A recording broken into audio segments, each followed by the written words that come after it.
Salut à tous, c'est Game Défi et j'espère que vous allez bien. Bonne année, voilà, même si vous voyez ça le 27, c'est pas grave. Aujourd'hui, je vais être un petit peu énervé parce qu'on va parler des dessins animés qui sont tristes. Tout le long du dessin animé, pas juste le début ou la fin. Par exemple, Pollyanna. Pollyanna, c'est une fille qui a perdu ses parents. Et par plus tard, elle perd aussi la capacité de ses jambes. Pas plus tard, dans un incendie. Je sais que c'est grave, mais c'est comme ça.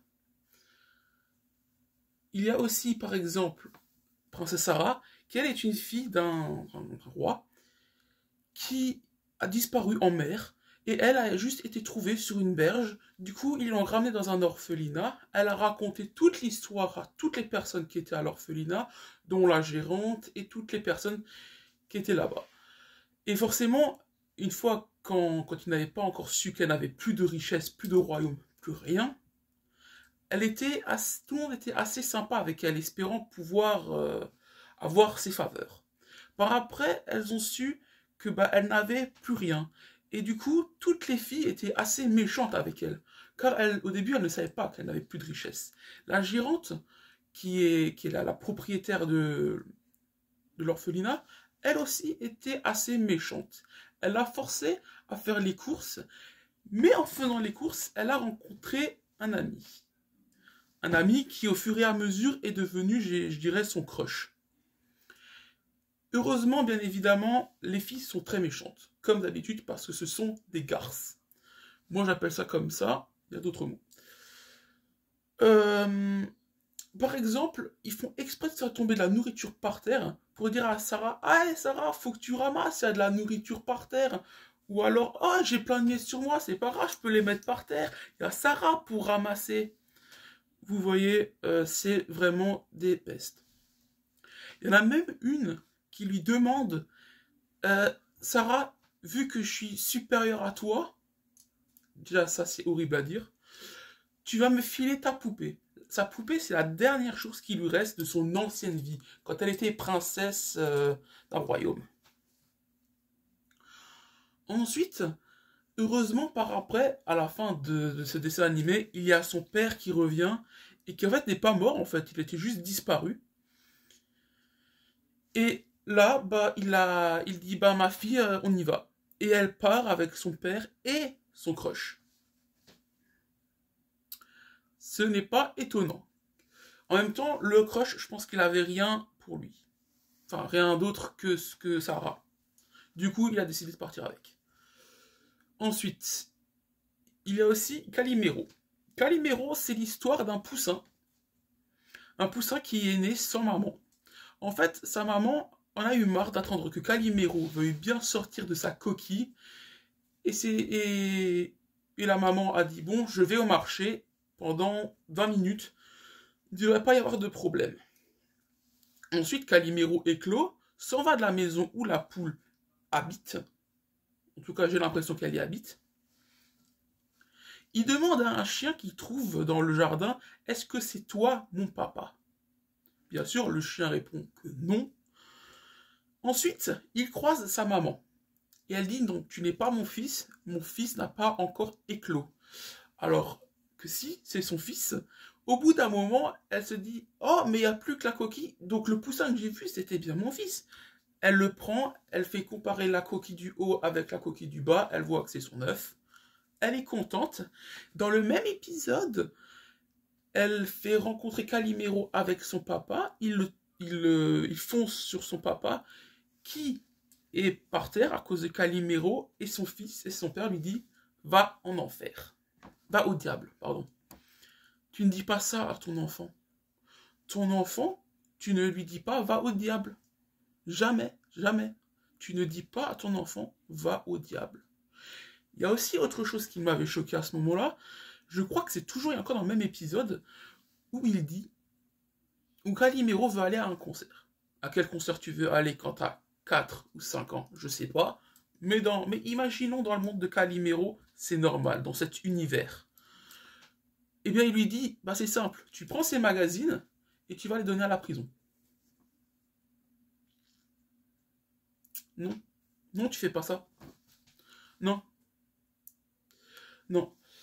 Sincèrement, lance du shit par-dessus le mur, Calimero. Mets des limes. Balance des limes pour limer les barreaux. Ça ira plus vite. Des fois, je me demande ce que ces mecs avaient dans la tête. Je trouve ça inhumain de faire ça. Je ne comprends pas comment vous pouvez ressentir de la joie en faisant du mal à des enfants que vous ne connaissez même pas. Ensuite, les malheurs de Sophie. Ah oui, les malheurs de Sophie. En gros, c'est les parents de Sophie sont morts pendant une traversée en bateau. Donc, ils sont morts noyés et ils les mettent chez la tante qui est souvent dit la belle-mère. Mais bon, c'est la tante et la belle-mère. D'un coup, il l'appelle belle-mère, mais j'ai pas compris pourquoi. Bon, les malheurs de Sophie, c'est Sophie qui voit souvent ses amis, mais elle se dispute souvent et la tante belle-mère est assez méchante avec elle. Elle la claque pour aucune raison, est très méchante. Elle est très injuste envers Sophie, bien que des fois Sophie méritait de se faire frapper des fois. Des fois, elle avait vraiment abusé, comme quand elle s'est battue avec Paul, son cousin.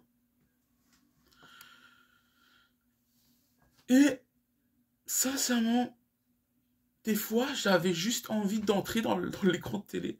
Alors, je sais que c'est impossible, hein, je suis pas stupide, hein, mais je me dis, des fois, je me disais, ouais, on aurait vraiment dû pouvoir rentrer pour les aider. Parce que c'était tellement triste, t'avais envie de les aider. Et je comprends pas les gens qui trouvent ça amusant. Les gens qui ne trouvent pas ça amusant, ils ont pas de cœur ou quoi? Sérieusement, je comprends pas comment on peut ressentir de l'amusement face à ça. Je sais pas où ils sont ces gens, mais voilà, ils mériteraient un bon coup de pied au cul.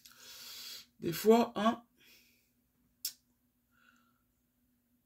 Sérieusement. Rémi sans famille. Alors, Rémi sans famille, c'est un enfant qui a été vendu par ses parents contre de l'argent à la team, à une équipe de cirque, Valis, ça s'appelait. Valis, j'arrive pas à le prononcer. Et sincèrement, il y a quelques personnes dans cette troupe, dont un vieil homme, un singe chimpanzé et un chien. Et en fait, on s'attache à ces personnes au fur et à mesure, on se dit qu'en fait, on commence à les apprécier. Et là, boum, le singe joli cœur meurt d'épuisement. Alors déjà, ça te fait un choc, déjà de voir un animal mort parce qu'il est mort d'épuisement, et ça te fait de la peine aussi. Mais on continue de regarder. Comme si on se disait, peut-être que ça va s'améliorer plus tard, qu'en fait, le singe, il n'est pas mort, il a juste tapé une sieste. Non, il est mort. Plus tard, hein, dans quelques épisodes plus tard, le vieil homme s'écroule aussi, et il meurt. Et dans le même épisode, je crois bien, le chien Capi, et je parle pas de Mario Odyssey, bien évidemment, le chien Capi se fait balancer du haut d'une falaise par des loups. Parce qu'en fait, il tentait de les protéger. Lui et 3 autres chiens.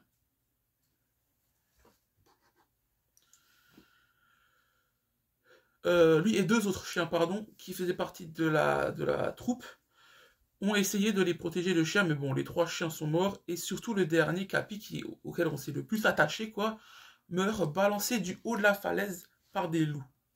Alors bien évidemment, il a fait une chute vertigineuse et mortelle. Et sincèrement, tout au long de Rémi sans famille, je crois que forcément j'ai lâché des larmes. Mais bon, sincèrement, si quelqu'un me dit qu'il a regardé pour la première fois Rémi sans famille et que t'as pas lâché une seule larme, alors là, tu es...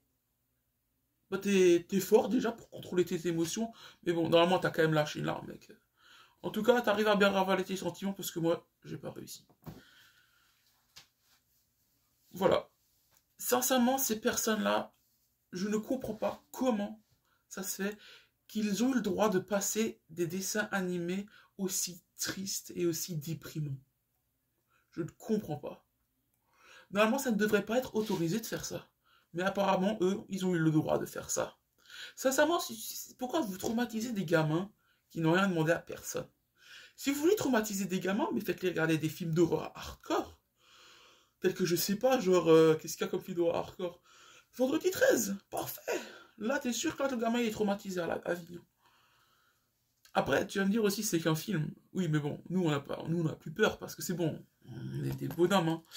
Mais bon, c'est quand même des enfants, quoi. Parce qu'on connaît tous des dessins animés heureux. Martin Mystère, Totally Spies. Il y a toujours des dessins animés bien, quoi. Bon, je sais qu'il y a aussi d'autres dessins animés que j'ai pas cités, comme Babar ou Le chat et la mouette. Non, Le chat et l'oiseau. Qui était aussi assez triste. Mais je peux pas non plus citer que des dessins animés où c'est juste le début ou la fin qui est triste, parce que en fait, j'ai déjà fait des vidéos de ce type sur la chaîne. Par exemple, j'aurais aussi pu citer Tom Sawyer, mais bon, Tom Sawyer, il y a tellement de problèmes avec que je peux pas. Ou bien... enfin bref, il y en a beaucoup où j'aurais pu parler de problèmes. Ou Marcelino, par exemple. Et Marcelino, c'est juste le début et la fin qui est triste. Ce qu'il y a entre, je trouve, ça va encore un peu. Mais bon, quand même, faire apparaître un fantôme, c'est un peu hardcore, quand même. Bon, bien évidemment, c'est que des dessins animés, heureusement ce n'est pas réel. Si c'était réel, je pense que ça ferait beaucoup plus, serait beaucoup plus hardcore, quoi. C'est ça qui est bien avec des dessins animés tristes, c'est que c'est juste des dessins animés. C'est très peu souvent réel, heureusement. Comme les films d'horreur, quand il y a écrit tiré de faits réels en dessous, on a vraiment très peur. Mais bien heureusement, la plupart du temps, c'est juste un dessin animé qui a été créé. Mais ces personnes-là, sincèrement, devraient arrêter d'écrire des dessins animés. Surtout si c'est pour faire d'autres dessins animés tristes. Arrêtez-vous. Stop. Vraiment.